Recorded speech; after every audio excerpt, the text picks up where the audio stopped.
All right, now we're ready to download and install Python. The first thing I want you to do is to open up your browser and head over to python.org. On this page, under the downloads, you can see the latest version of Python.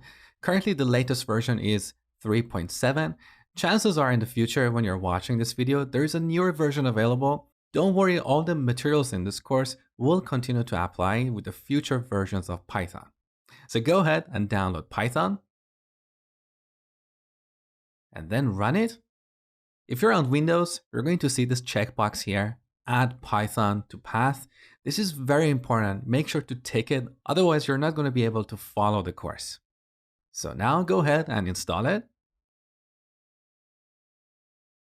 Now let's verify that we have installed Python properly. If you're on Windows, here in this search bar, type CMD, which is short for command prompt.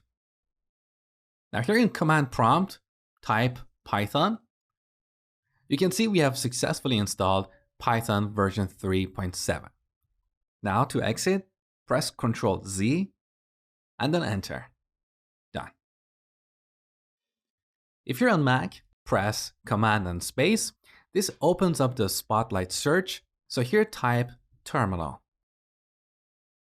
Terminal on Mac is like command prompt on Windows.